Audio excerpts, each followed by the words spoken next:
One of nature's grandest spectacles is coming up on April 8th, 2024. We're talking about a total solar eclipse, and in this video I'm going to tell you everything you need to know to get ready for it. This time around, the eclipse will be visible from a slice of North America stretching from Mexico across the central and eastern part of the United States and into eastern Canada.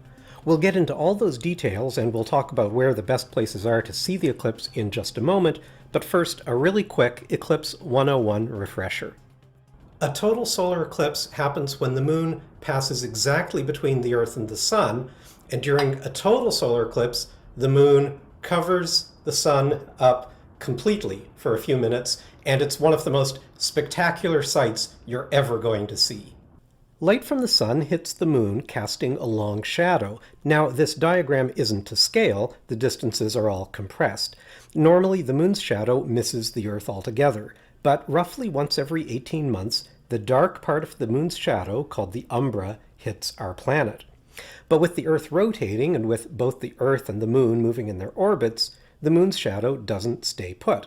Instead, it sweeps out a long, narrow path known as the path of totality. Now, like I said, we get a total eclipse visible from somewhere on the Earth's surface roughly every year and a half, but that somewhere might turn out to be the other side of the world. That's why the 2024 eclipse is especially exciting for people living in North America. Like the eclipse in August of 2017, the path of totality comes really close to home, or if you're really lucky, maybe your home is actually in the path of totality.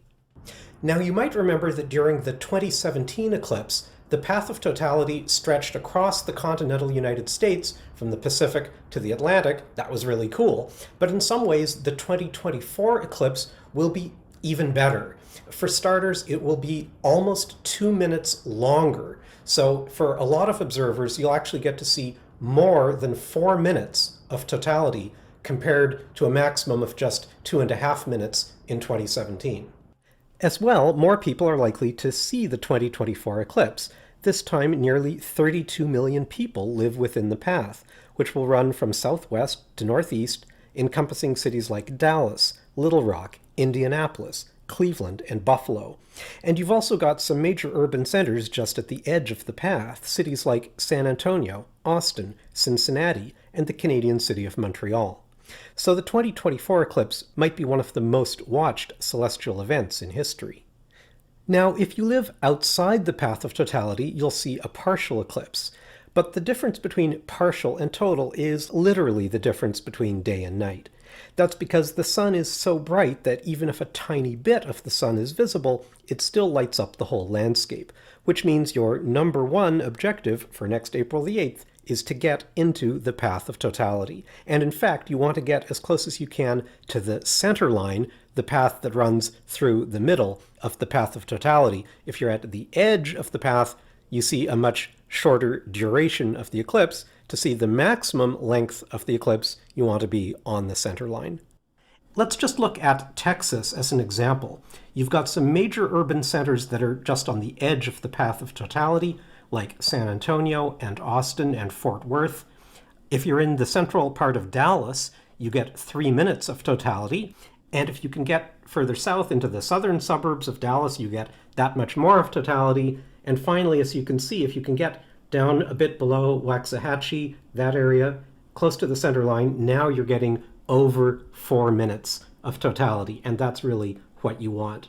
And similarly, if you're down in San Antonio or Austin, you just get a few brief moments of totality. You want to go a bit further north or a bit further west, as close as you can get to the center line, where you can actually get more than 4 minutes and 20 seconds in the moon's shadow.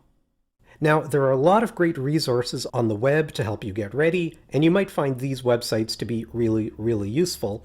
You'll find things like the exact start and end times for the eclipse for various cities along the path, and also detailed state-by-state maps of the eclipse path. Now here's my number one tip.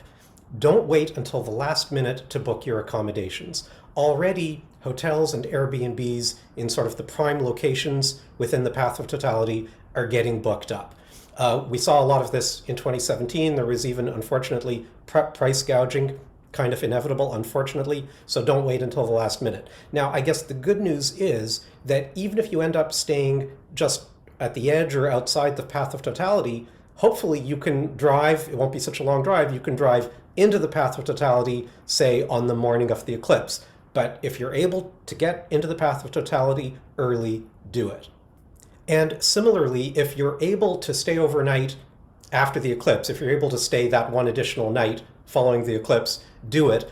The worst traffic always seems to be right after totality. So if you can wait and do the drive home the next day, even better.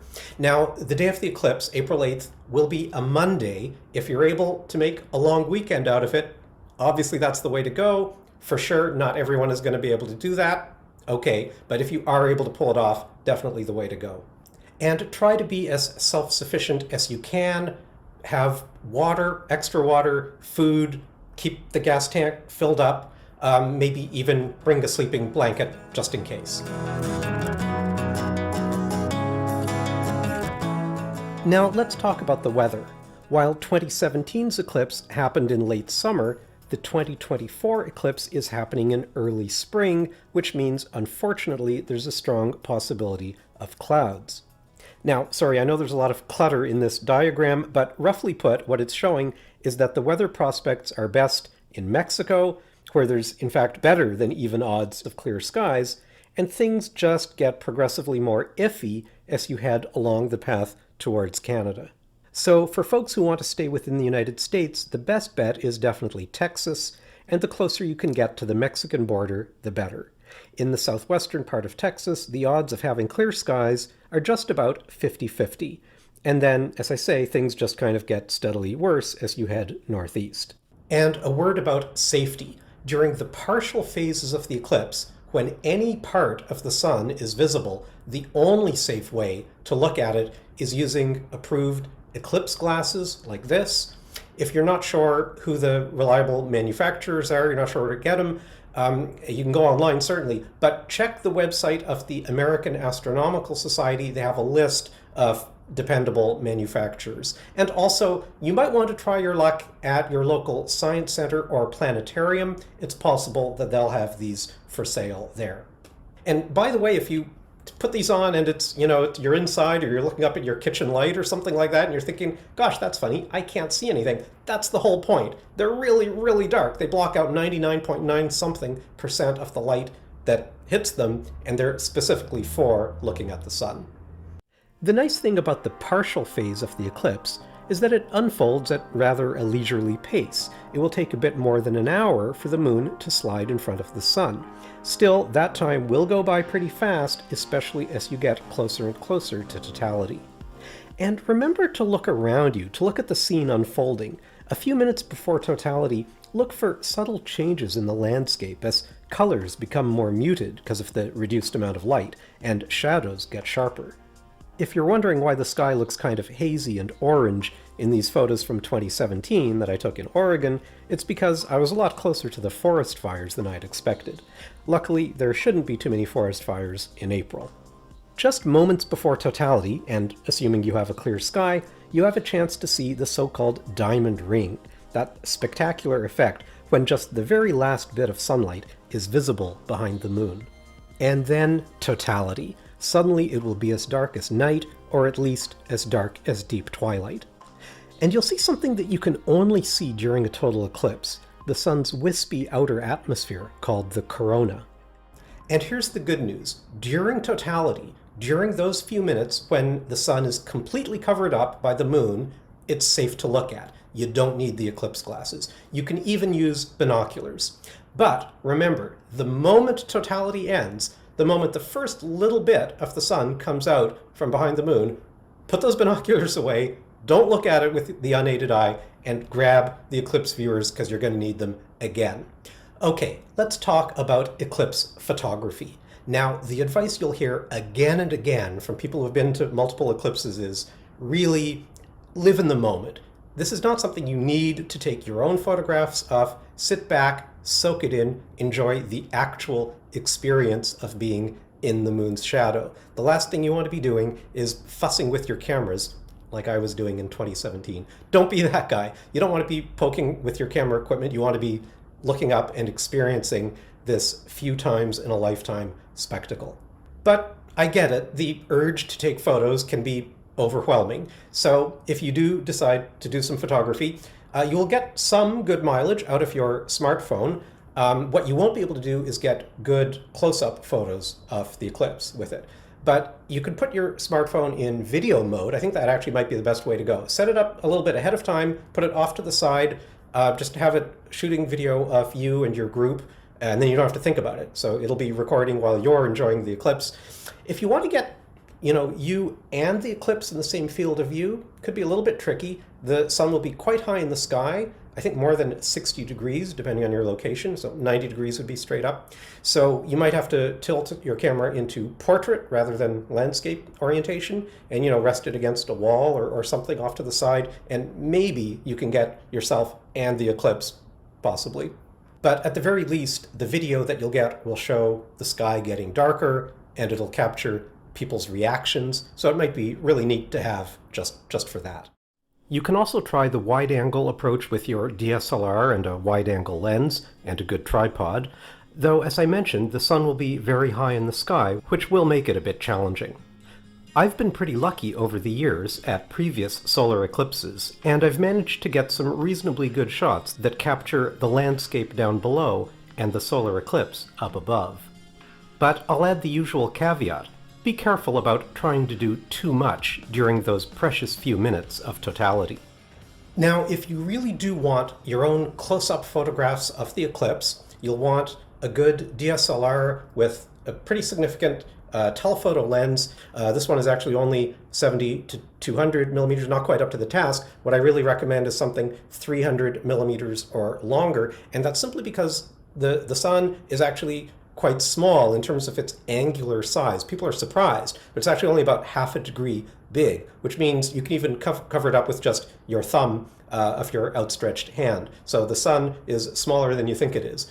Of course, you don't want to be hand holding it like this. You will want your camera on a solid tripod, of course, and if you have it, you'll want a remote control, because that way you're not looking through the viewfinder of the camera, especially during those valuable moments when you're meant to be looking up and enjoying the eclipse.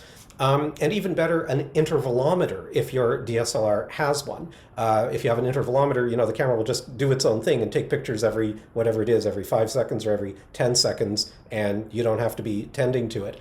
And one other thing, if your camera has it, and a lot of modern DSLRs will have it, is auto bracketing. So the camera will, every time you push the shutter button, instead of taking one photo, it'll take perhaps 5 photos with longer than and shorter than the designated exposure time. Of course, the theory being that at least one of those 5 pictures is going to be the exposure that you wanted. I guess above all, learn about your camera's capabilities well ahead of time, because you do not want to be flipping through the user manual during those precious minutes of totality. And again, safety. Do not ever aim your telephoto lens at the sun. First of all, you can damage the sensor on your camera, but more importantly, if you look through the viewfinder, you can also damage your eyes, so don't do that. Now, they do make solar filters for telephoto lenses and for telescopes, whole other story. So we're talking about professional equipment there, but yeah, don't look at the sun through either binoculars, absolutely not, do not do that, or through a telephoto lens. And on a final note, those really amazing close-up pictures of the solar eclipse that you see in magazines, they were taken by people with lots of experience and probably, more expensive gear than any of us have. So just take that into account. And I think especially if this is going to be your first time, the thing to do is don't worry so much about photography. Maybe just leave the camera aside and concentrate on experiencing this amazing spectacle and seeing it with your own eyes. And good luck on April 8th, 2024.